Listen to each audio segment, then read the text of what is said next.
আমার এটা খুব আফসোস লাগে। এই স্কুলে পড়ে, কলেজে পড়ে, ইউনিভার্সিটিতে পড়ে, কত কিছু পড়ে।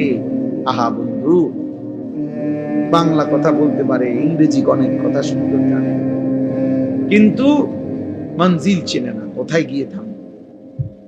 মনে করছে এগুলো এতগুলো পড়া করতেছি, একটা সময় আইসা কর্মজীবনে শেষ বয়সে সুখ করি, শেষ বয়সে একটা ভালো চাকরি, একটা ভালো ব্যবসা, দুনিয়াবি একটা সমাজে একটা স্ট্যাটাস। কিন্তু দেখা গেছে সব যখন ঘুষায় কবরে যাওয়ার সময় হয়েছে, অথবা অসুস্থতা, রোগ, ডায়াবেটিস সহ বিভিন্ন রোগ আইসা বাসা বাঁধে, আর তখন দুনিয়া আছে কিন্তু ভোগ করতে পারে।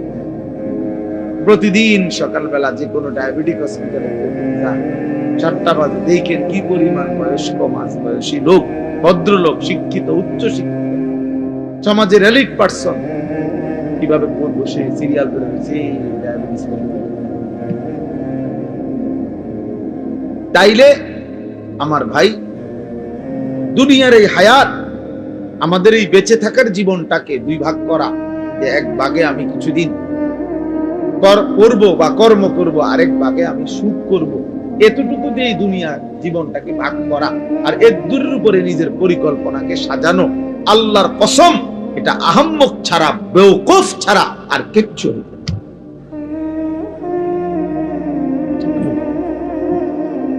ওই মানুষ বেওকুফ, ওই অভিভাবক বেওকুফ, ওই সন্তানও বেওকুফ, যে অভিভাবক তার সন্তানকে শুধু দুনিয়ার হায়াত পর্যন্ত স্বপ্ন দেখাইছে, আর সন্তান যে শুধু দুনিয়ার হায়াতকে নিয়েই স্বপ্ন দেখতেছে, অথচ এত লম্বা আখিরাত, এত লম্বা কবর, এত অনন্তকালের আখিরাত, এই বিষয়ে তার জানা আছে পর্যাপ্ত না প্রস্তুতি আছে পর্যাপ্ত? এক লাইন কোরআন শরীফ দেখে দেখে মুসলমান কত কিছু পড়লো, শিখলো, কিন্তু আল্লাহর কোরআনের একটা লাইন সাইয়া সাইয়াও শুদ্ধ করতে পারে না। হায় হায়, ওই জিন্দেগির উপরে লানত, লানত ওই জীবনের উপরে, লানত ওই জীবনের উপরে, অভিশাপ ওই জীবন। মুসলমান এত বড় নিকৃষ্ট হয় কেমন? আমার যিনি মালিক, আমার যিনি মনিব, আমি তার কালামই পড়তে পারি না, তা আমার এই জিহ্বার সার্থকতা কি? আমার চোখের সার্থকতা। আল্লাহ আমারে চোখে দিল কেন? আল্লাহ আমারে জবানি দিল, আমারে বানাইলই কেন? ভাত, মাছ, চাল, ডাল, পেশাব, পায়খানা, ঘুম, স্ত্রী মিলন, যৌন চাহিদা পূরণ, এ তো জানোয়ারের আখলাক, এ তো জানোয়ারেরও পূরণ হয় মিয়া। জন্তু জানোয়ারও তো খায়, ঘুমায়, পেশাব পায়খানা করে, জন্তু জানোয়ারেরও তো যৌন চাহিদা পূরণ হয়, নয়তো এগুলোর বাচ্চা হয় কেমনে? গরু ছাগলের বাচ্চা হয় কেমনে মিয়া? জীবন মানে এটুকুই যদি হয়, তো আমি মুসলমান হিসেবে বিশেষত্ব কি? আমি ইমানদার হিসেবে আলাদা পরিচয় কি? ভাত কত দি খাই, এই কারণে আমি মুসলমান নাকি? আমার একটা বিল্ডিং আছে, এই কারণে আমি মুসলমান, এটাই মুসলমানের বৈশিষ্ট্য? হ্যাঁ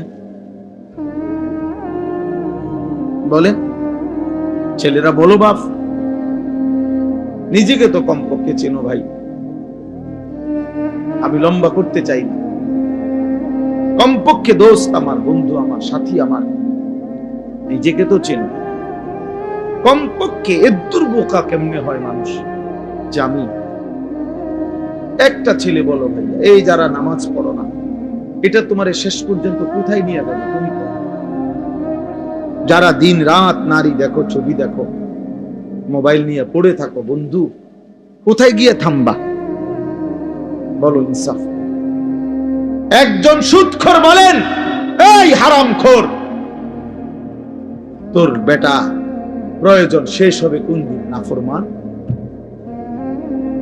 কোন হারামখোর সুদখোরের প্রয়োজন দুনিয়ায় শেষ হয়েছে কোনদিন? না, কোনদিন ঘোষণা দিছিনি কোন হারাম করে যে আজ যে এত বছর হারাম খাইতে খাইতে আল্লাহর রহমতে এখন আর আমার লাগে না, আমার সব প্রয়োজন পূরণ হয়ে গেছে? তাইলে এই জন্য নিজের উপরে কমপক্ষে আত্মভোলা হয়ে যাওয়া, নিজেকে ভুলে যাওয়া, এর চাইতে বড় লানত, দুর্ভাগ্য আর কিছু হতে পারে। আমি আমাকে ভুলে গেছি, আমি আমারই চিনি না। ফাআনসাহুম আনফুসাহুম, কোরআন শরীফ আল্লাহ বলছেন। আমার শায়েখ আল্লামা মুফতি মুশতাকুর নবী সাহেব বলছেন যে আল্লাহ তাআলা কোরআনে সবচেয়ে বড় ধমক কি দিয়েছে? ধমক হলো এই কথা, ওয়ালা তাকুনু কাল্লাযীনা নাসুল্লাহ ফাআনসাহুম আনফুসাহুম উলাইকা হুমুল ফাসিকুন।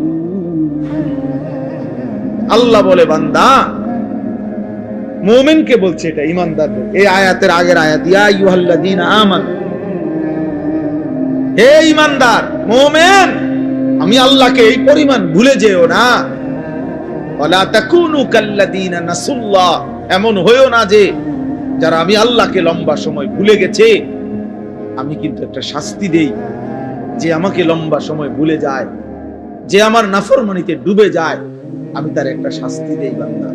শাস্তিটা হলো ফাআনসাহুম আনফুসাহুম, আমি তাকে নিজের পরিচয় ভুলাই। সে আর কোনোদিন মনে পড়ে না সে মুসলমান, তার আর কোনোদিন মনে পড়ে না তার মৃত্যু হবে, তার আর কোনোদিন মনেই পড়ে না মৃত্যুর পরে কিছু হবে, তার আর মনেই পড়ে না কবরে কোনো প্রশ্ন হবে, তার আর মনেই পড়ে না হাসরের একটা মাঠ হবে, তার আর মনেই পড়ে না তার আমলনামা দেওয়া হবে, তার আর মনেই পড়ে না তাকে ফুলসিরাত পার হতে হবে। ফাআনসাহুম আখিরাতাহুম তাফসীরা। আল্লাহ বলছে আমি তোমাকে তোমার পরিচয় ভুলাই দেব, মানে কি? তোমার আখিরাত ভুলাই দেব। ভাত ভুলবা না, ভাত তরকারি ভুলতা না, এটা তো আমি জানোয়ারেরই খাওয়াই। আল্লাহ আখিরাত ভুলাই দেব, আখিরাত ভুলাই তোমার আখিরাত ভুলাই দেব, মঞ্জিল ভুলাই দেব, গন্তব্য ভুলে দেব। আজকে বলো ভাই ছেলে, একজন ছেলে বলো, প্রতিদিন আমি এই কথা চিল্লাই, প্রতিদিন যে 365 দিনের একটা বছরে, এক বছরে কোনদিন মুসলমানের যে বাচ্চা, মুসলমানের যে লোকটা কোনদিন ফজরের নামাজ পড়লো না, এই জানোয়ার আল্লাহরে কেমন বলাটা বলছে? আমি এই জানোয়ার কত বড় জানোয়ার, এটা কত বড় নিকৃষ্ট জন্তু। কুত্তা তার চাইতে কোটি গুণ ভালো বেটা, কুত্তার চাইতে 1,00,000 গুণ ভালো। কুত্তা মালিকের নাফরমানি করে না। 365 দিনের এক বছরে কোনদিন এই জানোয়ার কোনদিন ফজরের নামাজ পড়ে না, অথচ সে কহে বলে মুসলমান। আরে তুই কি মুসলমান? তোরে মুসলমান বললে মুসলমান কারে করবি? হাইওয়ান। ভাত খাও দেখে মুসলমান, খানা তো জানোয়ারের আখলাক। ঘুম যাও দেখে মুসলমান, না ঘুম তো জানোয়ারেও যায়। মুসলমান তো ঘুমকে বলেন। ইসলাম মানে ঘুম, ইসলাম মানে ভাতের থালা, ইসলাম মানে বিল্ডিং। সেজদা কি? সেজদা আল্লাহ বলছে সেজদা। এই কপাল খেয়াল রাখতে হবে, এই কপাল রব্বুল আলামিন আপনারা সবাই খেয়াল করে বুঝেন। এই কপাল পৃথিবীর উপার্জনের কোনো কাজে লাগে না। মানুষের হাত, পাও, চোখ, কান, দিমাগ মানে বুদ্ধি, বিবেক, এগুলো দুনিয়াবি বিভিন্ন উপার্জন করার জন্য লাগে। চাকরি হোক, ব্যবসা হোক, দোকান হোক, ক্ষেত হোক, খামার। কিন্তু কপাল দিয়া মানে কপাল ঠেল্লা টাইন্না দুনিয়াবি কোনো উপার্জন করে না। কপাল দুনিয়ার কামাই রোজগারির কোনো কামে লাগে না। তো এইটা আল্লাহ তাআলা কেন বানাইলেন কপাল? আল্লাহ তাআলা শুধুমাত্র দিয়া একটা যুবক হলো ভাইবো বাবা, আল্লাহ তাআলা এই কপাল শুধুই বানাইছেন সেজদার জন্য। এজন্য সেজদা আরবিতে কাকে বলে? আরবিতে সেজদার সংজ্ঞা কি? পরিষ্কার কিতাবে আছে। ওয়াদউল জাবহাতি আলাল আরদ, জমিনের উপরে কপাল রাখা, এটারে কয় সেজদা। এই মানে কপাল আল্লাহ বানাইছেনই কিসের জন্য? সেজদার জন্য। অতএব যেই কপাল সেজদা দেয় না, তুই কোনো মানুষ না। এই জন্য আমি সব সময় বলি, বেটা রাগ করো আর কোনোদিন না আসলাম, একবারের আশাতেই আসি, প্রতিবার আইল কঠিন আমার জন্য। আর যদি কোনোদিন নাও আসি তো মনে রাখো, যারা এখানে যারা বসা, যাদের কপালে সেজদা নাই, যারা নামাজ পড়ো না, তোর ওই কপালে থুতু মারলাম, থু থু তোর কপালে, থুতু মারি তোর কপালে, থু। লানত তোর কপালে। আল্লাহ কোরআনে তোকে লানত দিছে, ওয়া ইন্না আলাইকা লানাতা ইলা ইয়াউমিদ্দিন। আল্লাহ বলছে, ইবলিস সেজদা দিলি না, ঠিক আছে, আজকের থেকে নিয়ে কিয়ামত পর্যন্ত তোর উপরে আল্লাহর লানত। যা ভাত খা, জানো খানা তোর খাওয়াবো, খানা যেহেতু আমি কুত্তারে খাবাই, তোরে খাবাইতাম না, খা। ভাতে না খাইবি, খাইবি আর পেশাব করবি, বাথরুমে যাবি, নারী দেখ, ছবি দেখ, উলঙ্গ দৃশ্য দেখ, আর কি জানোয়ারের মতো চলতে থাকো, একদিন ধাক্কা দিয়ে জাহান্নামে। ওমান ইউশাকিকির রাসূল মিন বাদি মা তাবায়্যানা লাহুল হুদা ওয়া ইয়াত্তাবি' গায়রা সাবিলিল মুমিনিন। আল্লাহ বলেন, আমার রাসূলের বিরুদ্ধাচরণ যে করবে, আমার ইমানদার মুমিন যেই পথে চলে তার উল্টো পথে যে চলবে, দুইটা অপরাধ। এক নাম্বার, আমার রাসূলের বিরুদ্ধাচরণ যে করবে, ইমানদার মুমিন যেই পথে চলে সেই পথের উল্টো পথে যে চলবে, নুওয়াল্লিহি মা তাওয়াল্লা, আমি আল্লাহ তাকে একদিন সেই উল্টো পথেই চালাইতে থাকবো। ওয়া নুসলিহি জাহান্নাম, এই উল্টো পথে চলতে চলতেই একদিন নাফরমানকে জাহান্নামে ফেলে দেব।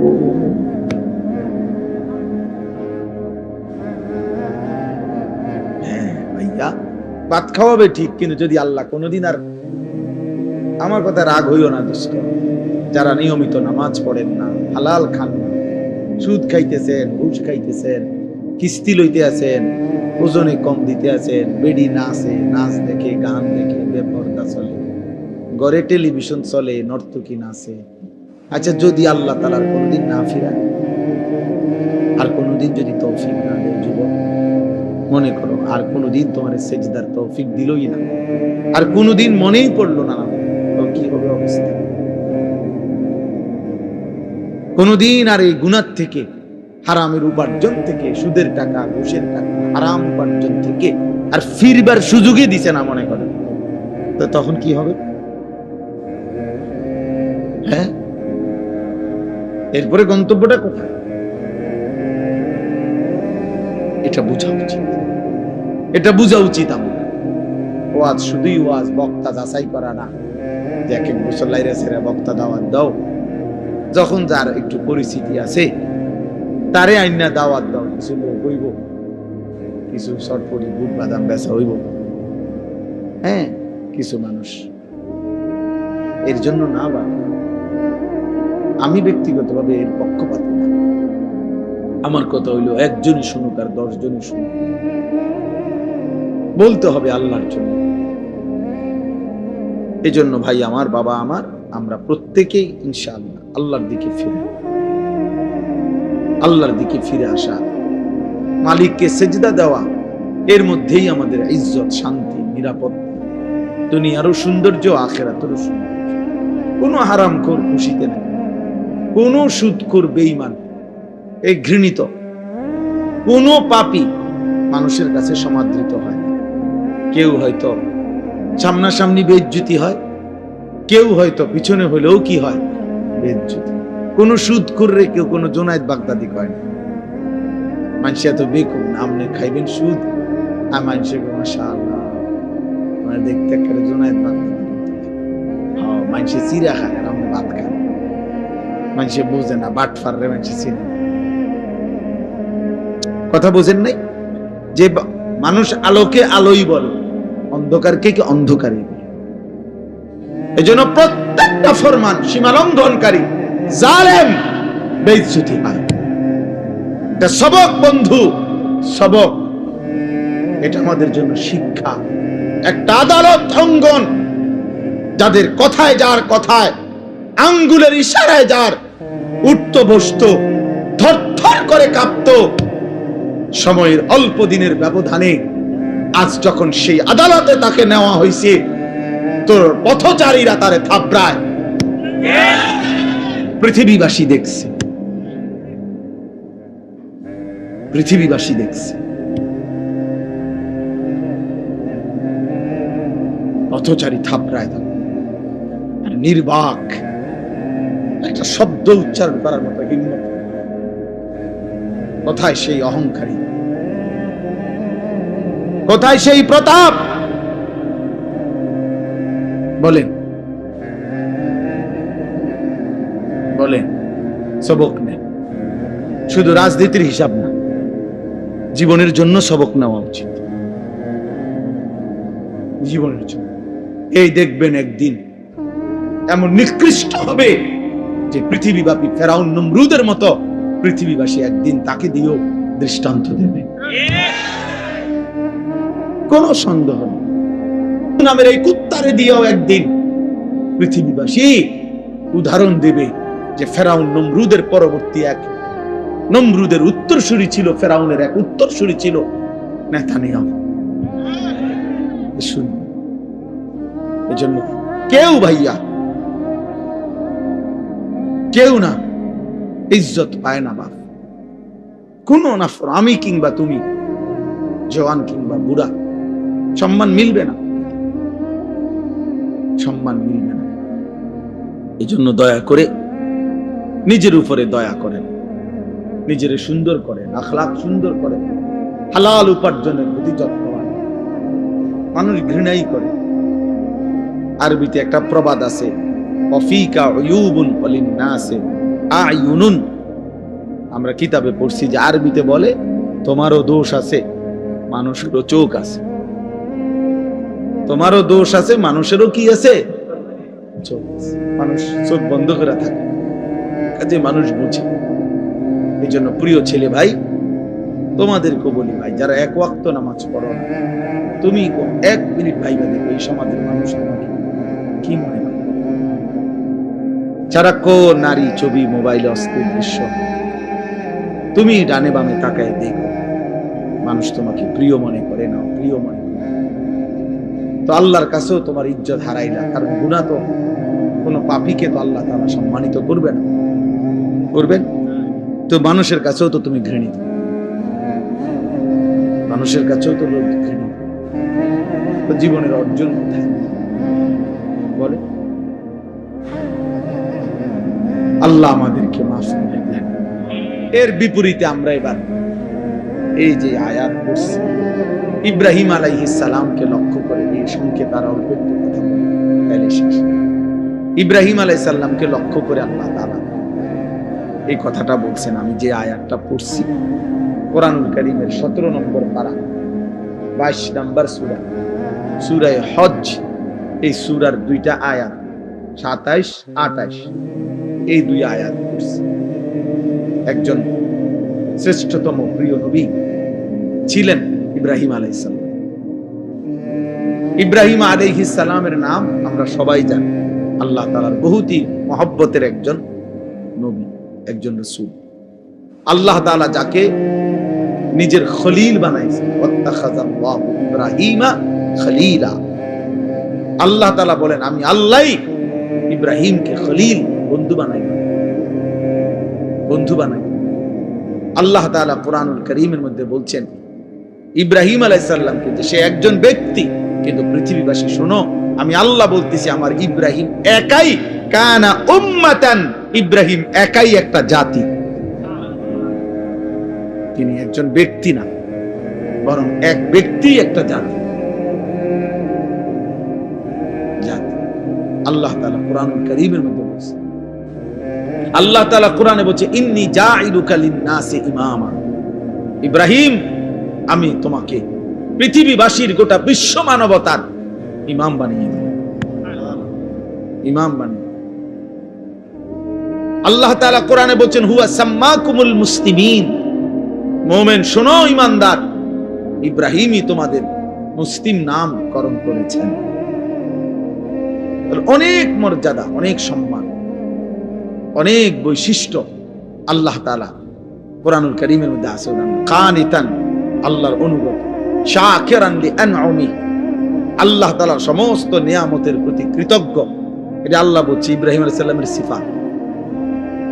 ইজতাবাহু, আল্লাহ বলে আমি নিজে তাকে বাছাই করেছি। এরকম অনেক আল্লাহ তাআলা মর্যাদা, সম্মান, ইজ্জত ইব্রাহিম আলাইহিস সালামকে দিয়েছেন। আমাদের মিল্লাতের পিতা বানাইছেন, মিল্লাত আবিকুম ইব্রাহিম। এত সম্মান, এত ইজ্জত, এত মর্যাদা আল্লাহ তাআলা দান করছেন। কিন্তু এর আগে আল্লাহ তাআলা ওনাকে বারবার, অগণিতবার পরীক্ষা করেছেন, পরীক্ষা করছে। وَإِذِ ابْتَلَى إِبْرَاهِيمَ رَبُّهُ بِكَلِمَاتٍ فَأَتَمَّهُنَّ, আল্লাহ তাআলা বলছেন আমি ইব্রাহিমকে অনেকবারই পরীক্ষা করেছি, প্রত্যেকবারই আমার ইব্রাহিম শতভাগ উত্তীর্ণ হয়েছে, গোল্ডেন এ প্লাস পাইছে প্রত্যেকবার। তাফসীরে মধ্যে আছে হযরত আব্দুল্লাহ ইবনে আব্বাস রাদিয়াল্লাহু তাআলা আনহুমা বলছেন আল্লাহ তাআলা ইব্রাহিম আলাইহিস সালামকে 30 বার, কোন বর্ণনায় আছে 70 বার পরীক্ষা করেছে। কি পরীক্ষা করছে ভিডিও অনেক শব্দ বলা সম্ভব, কিন্তু পরীক্ষা করছেন কিসের? আসলে এই সবগুলো পরীক্ষা হলো আল্লাহ তাআলা একটা জিনিস ওনার থেকে মূলত পরীক্ষা নিছেন, যে বারবারই ইব্রাহিম আলাইহিস সালামের কলিজার মধ্যে আল্লাহর মহব্বত, আল্লাহর ভালোবাসা সবচেয়ে বেশি কিনা আল্লাহ তাআলা এইটা বারবার পরীক্ষা করছে। প্রতিবারই পরীক্ষার মূল টার্গেট ছিল এটা দেখা, যে ইব্রাহিমের কলিজায় আমার ভালোবাসা বেশি নাকি অন্য কোনো ভালোবাসা। ছোট্টবেলায় মা বাবা মূর্তি পূজক, এমনকি মূর্তি বিক্রেতা ওনার আব্বা, কিন্তু উনি সেখানে দাঁড়িয়েও তিনি বাবা মার অনুসরণ না করে ছোট্টবেলাতেই মহান আল্লাহকে ডাক দিয়েছে। ইব্রাহিম আলাইহিস সালাম কোরআনে আছে, আব্বাকে বলছি ইয়া আবাতি লিমা তা'বুদু মা লা ইয়াসমাউ ওয়া লা ইউবসিরু ওয়া লা ইউগনি আনকা শাইআন। হায় আব্বা, এগুলা কি পূজা করেন আপনি? এ কেমন মূর্তির পূজা করেন যে মা লা ইয়াসমাউ, যে মূর্তি কিছু শুনেও না, ওয়া লা ইউবসিরু, কিছু দেখেও না, ওয়া লা ইউগনি আনকা শাইআন, কিচ্ছু উপকারও করতে পারে না। এটা আসেও না, কান্দেও না, মাতেও না, মুতেও না। দেখিতে সদবোধ, সদবোধ না, এটা কি? লটেও না, সরেও না, আপনি এটা কিসের ইবাদত করেন? এইভাবে বলছি। ইব্রাহিম আলাইহিস সালামকে ওনার আব্বা আজর বলছে, তোরে আমি তেজ্য পুত্র করি, বাড়ি ছাড়া করে দেব, পাথর মেরে মেরে ফেলব, লা আরজুমান্নাকা ওয়াহজুরনি মালিয়া। কোরআনে আছে ইব্রাহিম আলাইহিস সালাম বলছেন, বাবা আমি আপনাকেও ছেড়ে দিলাম, পুরো ফ্যামিলি ছেড়ে দিলাম, তবে মনে রাখবেন ওয়া আদউ রাব্বি, আমি আমার রব আল্লাহকে ডাক দিলাম। আসা আল্লাহ আকুনা বিদুআই রাব্বি শাকিয়া। এরপরে বললেন, বাপ আমি বিশ্বাস করি আমার ওই এক মহান আল্লাহ রবকে ডেকে কেউ কোনদিন বেইজ্জতি হয় না। রবকে ডেকে কেউ বেইজ্জতি হয় না, আল্লাহকে ডেকে কেউ লাঞ্ছিত হয় না। ওয়াইদা সাআলাকা ইবাদি আন্নী ফাইন্নী করিব। আল্লাহ বলে, আমার বান্দা যখন আমার কাছে চায় আমি তার একদম কাছে চলে আসি। উজিবু দাওয়াতাদ দাঈ ইদা দাআনি, আমার বান্দা যখনই আমাকে ডাকে আমি তার প্রত্যেকটা ডাকে সাড়া দিয়ে থাকি। জমিন থেকে বলে বান্দা, জমিন থেকে বান্দা বলে আল্লাহ, রব্বে করিম আরশে আজিম থেকে বলে, বলো না বান্দা, বলো না। বান্দা বারবার বলে, জিকির করে, তাসবিহ পড়ে, কখনো বলে সুবহানাল্লাহ, কখনো বলে আলহামদুলিল্লাহ, কখনো বলে আল্লাহু আকবার, কখনো বলে লা ইলাহা ইল্লাল্লাহ। এভাবে আল্লাহকে ডাকতে থাকে, ডাকতে থাকে। আল্লাহ আল্লাহ আল্লাহ আল্লাহ আল্লাহ আল্লাহ। প্রতিবারই বলে, বলো না বান্দা, বলো না লাব্বাইক আবদি, বান্দা আমি তো আছি, বলো না কি চাচ্ছ, কি চাচ্ছ, বলো না। কিন্তু বান্দা কিছুই বলে না, শুধু আল্লাহকে ডাকে, আল্লাহকে ডাকে, আল্লাহকে ডাকে। হাদিসের মধ্যে আছে, একটা পর্যায়ে আল্লাহ নিজেই তখন বলতে থাকে, আমি বুঝছি বান্দা তুমি আমারে ডাইকা মজা পাইছো, ঠিক আছে বান্দা তুই আমারে ডাকতে থাক, আমি আল্লাহ নিজেই তোকে দিতে থাকি। আমি জানি বান্দা তোর ছেলেটা অসুস্থ, মেয়েটা অসুবিধায় আছে, একটা ছেলে বিদেশে ঝামেলায় আছে, বউটার শরীর ভালো না, তোর নিজেরও শরীর ভালো না, তোর কোথায় কি অসুবিধা আমি তো জানি সব, তুই আমারে শুধু ডাকতে থাক, আমি তোর প্রয়োজন পূরণ করতে থাকি। মান শাগালাহু যিকরি আন মাসআলাতি আতাইতুহু আফদালা মিম্মা উতিয়াস সাইলিন। হাদিসে কুদসিতে আছে, আল্লাহ বলে, আমার যে বান্দা আমার জিকির করতে করতে আমার কাছে চাইতে সময় পায় নাই, আমি তারে সবাই চাইয়া যে টুক নিছে তার চাইতে বেশি দিয়ে দেব। আসা আল্লাহ আকুনা বিদুআই রাব্বি। এজন্য ছোট্টবেলা থেকে ইব্রাহিম আলাইহিস সালাম পরীক্ষা দিয়েছে। নমরুদের আগুনের কুণ্ডুলিতে যখন পড়ে, তখন ইব্রাহিম আলাইহিস সালাম অগ্নিকুণ্ডে পড়ার সময় জিব্রাইল, মিকাইল, ইসরাফিল, আজরাইল, এরকম 4 জন ফেরেশতা ওনারা আয়েশা ইব্রাহিম আলাইহিস সালামকে সাহায্য করতে চাইছে। তাফসীরে আছে যে ফেরেশতারা বলছে, আপনি আমাদের কাছে সাহায্য চাইলে আমরা আপনাকে আগুনের এই কুণ্ডুলি থেকে বাঁচিয়ে দেব। ফেরেশতারা, তাফসীরে আছে ইব্রাহিম আলাইহিস সালাম তখনও বলছেন, না না, জানো না, সরো তোমরা, আমি যার জন্য আগুনে পড়তে যাচ্ছি তিনি আমাকে দেখছেন, হাসবি আল্লাহ, আমার আল্লাহই যথেষ্ট। এই আল্লাহ এগুলো পরীক্ষা করছে বারবার, কলিজার ভিতরে 24 ঘন্টা আমি নাকি গায়রুল্লাহ, নাকি অন্য কেউ। এইভাবে পরীক্ষা করে করে 84 বছর বয়সে আল্লাহ তাকে একটা ছেলে দিছেন, ইসমাঈল। বলছে, ছেলে দিলাম, কোলে নিতে পারবে না, চুমা দিতে পারবা না, এমনি চাইয়া থাকবা। ও ঠিক আছে, আমি আপনাকে ভালোবাসি। এরপরে কয়দিন পরে আল্লাহ বলছে, এবার আর চাইতাও পারতা না, দূরে দিয়ে আসো, চোখের আড়ালে যাও, বাচ্চারে, বাচ্চার মারে হাজেরাকে দিয়ে আসো। তো আল্লাহর ঘরের কাছে, কাবার কাছে, মরুভূমিতে, খাদ্য পানি জনমানবহীন, ঘাস লতা পাতা বিহীন জায়গা দেখা কি রেখে আসছে। কয়দিন পরে আল্লাহ বলছে, ইব্রাহিম প্রথমে তো দেখতে দিছি, ছুঁইতে দেই নাই, এরপরে আড়ালে রাখছি, এবার আড়ালেও রাখবো না, এবার জবাই করে দাও। ইব্রাহিম আলাইহিস সালাম বলেন, মাওলা আপনি জানেন না আমি আপনাকেই ভালোবাসি। বারবার পরীক্ষা নিল, আমি ইব্রাহিম, আমি হারতে চাই না মাওলা, আমি জিতবই, আমি জবাই করবই। তো ঠিক এই গর্দানে ছুরি রাখছে। তো ইব্রাহিম আলাইহিস সালাম কি তামসা করে জবাই করতেছিল না বাস্তবিকই? উনি বাস্তবিকই চাইছে, উনি ঠিক মতোই জবাই করতে চাইছে। আল্লাহ তাআলা জবাই হইতে দেন নাই। কিন্তু আমার বলার উদ্দেশ্য হলো, এই সমস্ত পরীক্ষার বিনিময়ে আল্লাহ তাআলার কাছে বারবার বারবার, সর্বপ্রথম খতনা, যে পুরুষের যে খতনা করায় বাচ্চার, এই খতনা, এই হুকুম আল্লাহ প্রথম ইব্রাহিম আলাইহিস সালামকে দিয়েছেন। এইভাবে ইব্রাহিম আলাইহিস সালাম তার জীবনের এই সমস্ত পরীক্ষার বিনিময়ে যখন উত্তীর্ণ হয়েছেন, এইভাবে এই যে কইলাম, উনি সর্বপ্রথম আল্লাহ তাআলা খতনার হুকুম ওনাকে দিয়েছেন। উনি বয়সকালে নিজের খতনা নিজে করাইছেন।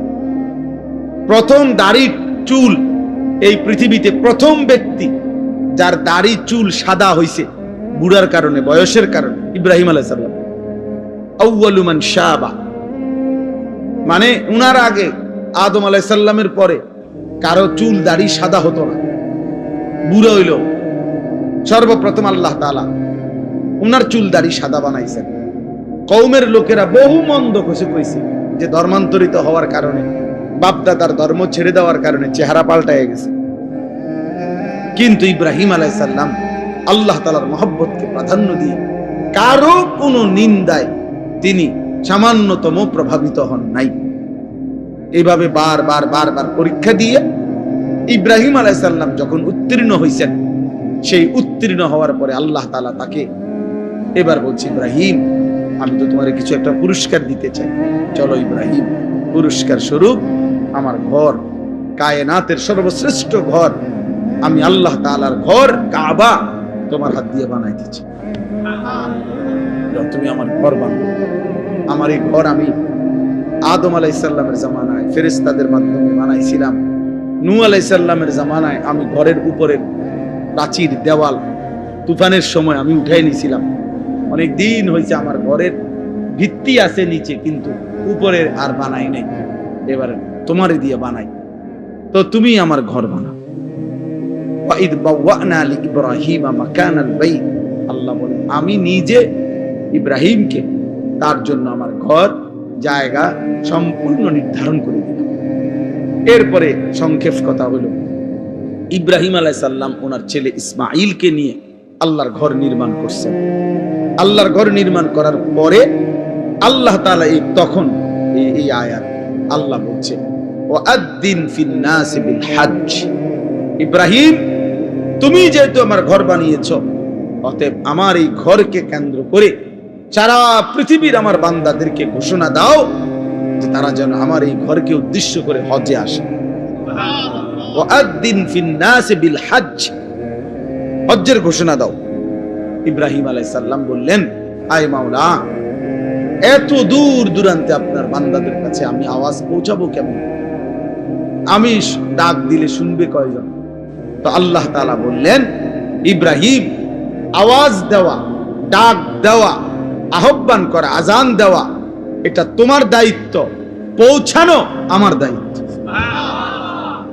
আলাইয়াল বালাগ, আমার দায়িত্ব পৌঁছানো, আমার দায়িত্ব। এই জন্য প্রতিটা মুয়াজ্জিন, মসজিদে যিনি আজান দেয়, প্রত্যেক মুয়াজ্জিন তাকে যেন আল্লাহ বলে যে আমার ঘরে তুই আজান দাও, তুমি শুধু আওয়াজ বের করো, আমার বান্দার কলিজার মধ্যে কে নামাজি হবে আমি আল্লাহ পৌঁছায়া দেব। যেন মুয়াজ্জিন বড় দাম, মুয়াজ্জিন খুব দাম, খুব দাম। যত মানুষ আল্লাহর দিকে মানুষকে ডাকে, তন্মধ্যে সর্বশ্রেষ্ঠ ডাক আল্লাহর দিকে, সর্বশ্রেষ্ঠ দাওয়াত মুয়াজ্জিনের দাওয়াত। জানেন সর্বশ্রেষ্ঠ দাওয়াত কোনটা? আযান, পূর্ণাঙ্গ দাওয়াত। এই জন্য পৃথিবীর কোন বক্তা, ওয়াইজ, পীর, একেবারে যত বড় বুজুর্গ হোক, যারা মানুষকে আল্লাহর দিকে ডাকে, ওনাদের সকলের দাওয়াতের চাইতে শ্রেষ্ঠ, পূর্ণাঙ্গ, পরিপূর্ণ দাওয়াত হলো মুয়াজ্জিনের দাওয়াত, তাওহীদের। প্রমাণ কি? প্রমাণ হলো এই আজানের দোয়া। এই দোয়াটাই কম কি? আজানের দোয়া নবীজি বলছেন, আজানের দোয়ার মধ্যেই নবীজি আজানকে বলছেন, আল্লাহুম্মা রাব্বা হাযিহিদ দাওয়াতিত তাম্মা। এই যে দাওয়াতিত তাম্মা মানে হলো পূর্ণাঙ্গ দাওয়াত। কি? আজান। আজান নবীজি এখানে পূর্ণাঙ্গ দাওয়াত বলছে কোনটারে? হ্যাঁ, এই জন্য আজান আমাদের দেশে খুব গাফলতি। গ্রামের বুড়া অসল 200 বছরের বুড়া একজনের দায়িত্ব দিয়ে দিছে, এবার আজান দেয়া যায় 300 বছর ধরে এরকম করে। আজান মানে না, মানে মস্কারি করে। আর হুজুর আজান কদ্দুর বোঝেন তো, আর এটার লাগে একজন লোক রাখিয়া বুঝা ঝামেলা বাড়াইয়া লাভ। আজানে না কদ্দুর, এটা বলে আজান কদ্দুর। এটার লাগে একজন লোক রাখিয়া টাকা 3000 নষ্ট করার চাইতে বহন খাও। 3000 টের বহন খাইলে কতগুলো বহন পাওয়া যায়।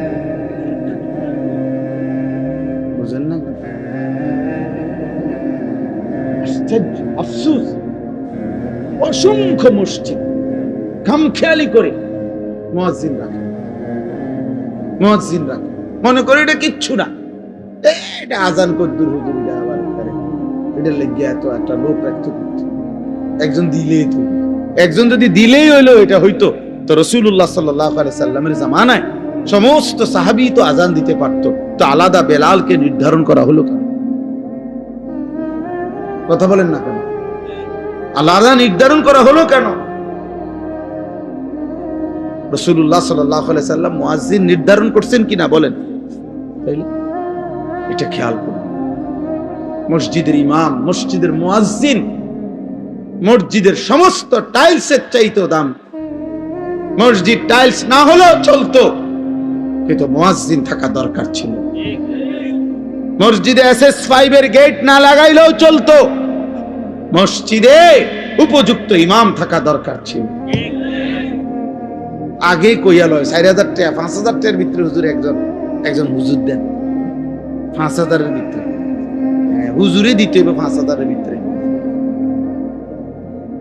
আমি অনেকের জিজ্ঞাসা করছি যে চাচা 5000 টাকাটা কি দিন ধরছেন না শরীরের ওজনে ধরছেন না কি হিসাবে, মানে হুজুর মিলাইছেন কেমনে, যে ডেইলি 300 কইরা না 200 কইরা না কেমনে মিলাইলেন 5000?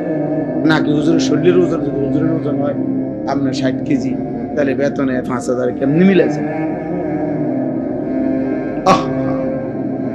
আফসোস, হায় মুসলমান, যদি আখিরাতের কদর বুঝতো, যদি নামাজের প্রয়োজন বুঝতো, যদি প্রয়োজনীয় মাসাইল শিখা, ওযু, নামাজ, গোসল, হালাল হারাম, বাজার ব্যবসা, বিবাহ শাদী, লেনদেনে, যাকাত সাদাকা, ইসলামের বিধান যদি পূর্ণ মানার প্রয়োজন বোধ করত, তো খোদার কসম এই সমাজের ইমাম আর মুয়াজ্জিনই হতো সবচেয়ে বেশি পয়সার বেতনধারী। মূলত আমরা মনে করছি আমাদের এগুলো কোনো দরকার নাই, নামাজ কদ্দুর পড়াইবো, হ্যাঁ 5000। আবার আলগা আছে হুজুর, আলগা আছে, মানে আলগা জিন, হুজুরের লগে কি আছে, জিন ভূত আলগা আছে। আপনার বেতন কম হইলে কি হুজুর আলগা, মাশাআল্লাহ ভালো। আলগা কিটা? আলগা জিন না, আলগা আমরা দেশে তো আলগা আছে কয় ভূতেরে, জিনে ধরলে কয় তার লগে আলগা আছে, বলে না এটা আলগা আছে কয় হেতে রে, তারে জিনে ধরে তারে না কয় আলগা আছে। আফসোসের ব্যাপার, আলগা আছে। না, মুয়াজ্জিনকে কদর করুন, বলেন ইনশাআল্লাহ। প্রত্যেকে নিজ নিজ জায়গায় ফিকির করেন, মসজিদের ক্ষেত্রে মনে রাখেন এটা ইমাম মুয়াজ্জিনের অনেক প্রয়োজনীয়। উপযুক্ত ইমাম, উপযুক্ত মুয়াজ্জিন দরকার। আমরা এটার প্রতি গুরুত্ব দিই। এই মানে লাইটিং করে, মসজিদের ডেকোরেশন করে অনেক সুন্দর করছে, ভালো, এটা করছেন, আমি গুনাহ করছেন আমি এটা বলি না, কিন্তু ইমাম মুয়াজ্জিনের ব্যাপারে এই খামখেয়ালি কেন এই খামখেয়াল? আল্লাহ আমাদেরকে মাফ করে দেন। চলেন তো, এরপরে আল্লাহ তাআলা বললেন আজানের মানে হজ্জের আজান দাও, এলান করো। ইব্রাহিম আলাইহিস সালাম কে আল্লাহ বললেন ইয়াতুকা রিজালান ওয়া আলা কুল্লি দামিরিন ইয়াতিনা মিন কুল্লি ফাজ্জিন আমিক। ইব্রাহিম মনে রেখো, তোমার আজকের আজান আমি আল্লাহ তাআলা কিয়ামত পর্যন্ত পৌঁছিয়ে দেব, আর কিয়ামত পর্যন্ত আমার এই ঘরকে কেন্দ্র করে কাছের যারা তারা পায়ে হেঁটে, আর পৃথিবীর দূর দূরান্ত থেকে, প্রতিটা গলি প্রান্ত থেকে, পৃথিবীর শেষ প্রান্ত থেকেও আমার বান্দা তার বাহনে চড়ে আমার এই ঘরের উদ্দেশ্যে আসবে। ইন্তজাম আমি করব, তুমি শুধু আজান দিও। আজকে আলহামদুলিল্লাহ সারা পৃথিবী ব্যাপী, আজও সারা পৃথিবীর ইমানদার, পৃথিবীর শেষ প্রান্তের মুমিনের কলিজার ভিতরেও আল্লাহর ঘর জিয়ারতের আকাঙ্ক্ষা আছে। যে দিলে আল্লাহর ঘর জিয়ারতের আকাঙ্ক্ষা নাই, এই হজ্জের মাস দেখে এটা বলি, যেই কলিজার মধ্যে আল্লাহর ঘর জিয়ারতের আগ্রহ জাগে না, কাবার ওই কালো গিলাফ যে দেখে নাই। আমি সব সময় বলি বাবা, ছেলেরা তোমাদেরকেও শুনো ভাইয়া, কালো ওই গিলাফ, কাবার ওই কালো ঘর, কালো গিলাফ, আল্লাহর ঘরের সৌন্দর্য যে দেখে নাই, যে চোখ মদিনার রওজা সবুজ গম্বুজ যে চোখ দেখে নাই, আমি সব সময় বলি ওই চোখ কিছুই দেখে না। আরে বেটা তুই কিছুই দেখোস নাই, কালো গিলাফের সৌন্দর্যই দেখলা না, সবুজ গম্বুজের সৌন্দর্যই দেখলা না, মদিনার রওজায় দাঁড়াইবার আগ্রহই জাগলো না। তোমার তো দিলে নাই বেটা, তোমার তো কোনো কলজাই নাই বেটা। এই জন্য প্রত্যেকের কলিজার ভিতরে এটা থাকা উচিত। আফসোসের ব্যাপার, 3টা ছেলে বিদেশ পাঠাইছে, 3 লাখ টাকার ব্যবস্থা হয়েছে, বাড়িতে এখন বিল্ডিং করছে, বিল্ডিং বাবদ 20 লাখ টাকা খরচ হয়েছে, রাস্তার লগে জমি কিনছে, জমিগুলোর টাকা সব ব্যবস্থা হয়েছে, সব কিছু ব্যবস্থা হয়েছে। কিন্তু বুড়া এমন ডাকাত, 60 বছর বয়সও জিগাইলেন হজ করতেন না, না ওইদিকে আমগো কাম নেই। সংসার করতে করতে তো জীবন শেষ, সংসার করতে করতে জীবন শেষ। এখানের 6 লাখ টাকা আর কোনদিন ব্যবস্থা হয় না, কিন্তু 8 দিনের ভিতরে ভিসা নইলে ক্যান্সেল হয়ে যাবে 12 লাখ টাকা। আল্লাহু আকবার, বুড়ার শৈলী আলগা বর করে। ঠিকই 12 লাখ টাকা উনি 2 দিন আগে কি করে ফেলে,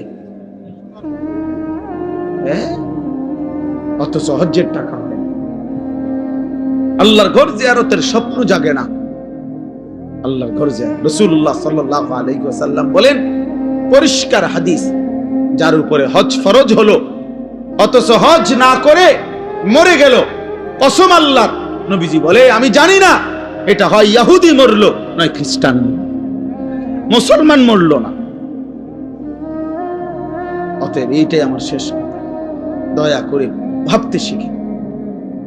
একটা শুধু উদাহরণ বলি, মনে করেন একজন, এই আপনার একজন চাচা, আপনার বসতের ভিটাটা ছাড়া 10 শতক জায়গা আছে, মনে করেন আলগা রাস্তার লগে খেতে দেন দিয়েও, এটা বসত না, আলগা জমি। এই 10 শতক জমির থেকে 3 শতক বা 4 শতক মনে করেন বেচলে হজের টাকা এবং সংসারের এই কয়দিনের খরচের টাকা হবে, মানে 1.5 মাস হজের টাকা আর এই সংসারের টাকা হবে। আর বাকি যেই জমিটা রইছে এইটা ফিরে আসলে এটা দিয়েই তার সংসার চলবে ইচ্ছা করবে।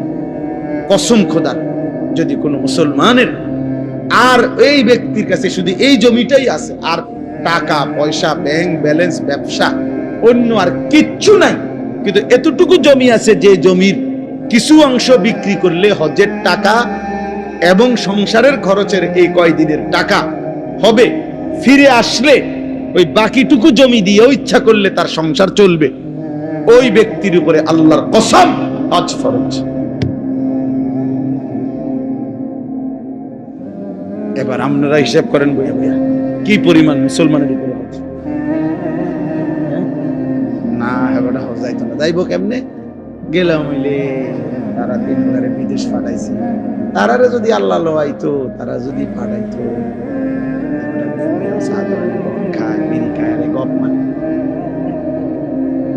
বুঝেন নাই কথাটা? লম্বা লম্বা সুন্দর সুন্দর কথা,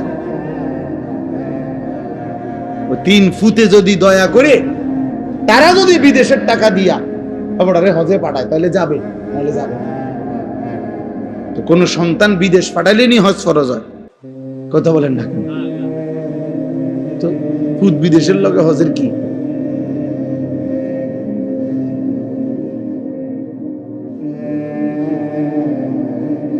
আল্লাহ আমাদেরকে মাফ করে দেন। এজন্য বারবার বলতেছি, হজ্জের এই মাসে, এটা আমার এই দ্বিতীয় শেষ কথা, এটাই, হজের এই পবিত্র মাসে আল্লাহর বান্দারা ছুটছে। ইতিমধ্যে আল্লাহর বান্দারা প্রতিদিন ফ্লাইট হইতেছে, আল্লাহ চাহে তো আমরাও যাবো ইনশাআল্লাহ। এই জন্য আমি সবার জন্য দোয়া করি। আমার ড্রাইভার, আমার সাথে আমারটা ছেলে থাকে, ওরারে বলছি 200 টাকা করে জমা, নিজে বলছি আমি, আপনি জিজ্ঞাসা করে দেখি, আমি বলছি 200 টাকা করে জমাও, 200 টাকা। তুমি পুরা টাকা মিলাই পারতা না, রব মিলাবে, রব তোমার দিল চাইবে, ঠিকই ব্যবস্থা। ঠিকই ব্যবস্থা হয়ে যাবে। আপনি আলাদা করেন, কিশোর যুবক ভাই, তোমরা 100 বার 1000 কোটি বার কক্সবাজার দেখা আর 1000 কোটি বার পৃথিবীর দর্শনীয় স্থানগুলো দেখার চাইতে মালিকের ওই কাবার গিলাফ দেখা একবার কোটি গুণে শ্রেষ্ঠ। তুমি এটা আন্দাজই করতে পারবা না ওই ঘর দেখার স্বাদ কেমন, ওই ঘর দেখার মজা কেমন। এই জন্য দয়া করে রাসূলুল্লাহ সাল্লাল্লাহু আলাইহি সাল্লামের রওজায়ে আতহারে যাওয়া তার চাইতে বড় সৌভাগ্য কি?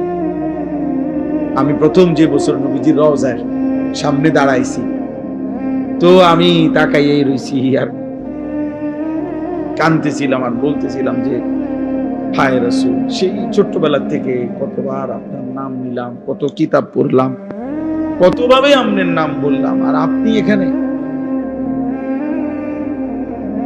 আপনি এখানে। এই জন্য আমরা প্রত্যেকে ইনশাআল্লাহ আল্লাহর ঘর জিয়ারতের স্বপ্ন দেখব ইনশাআল্লাহ। মালিকের ঘর দেখবেন, এটা মুমিনের যুগ যুগান্তের মুমিনের জীবনের একটা সাধনা, স্বপ্ন।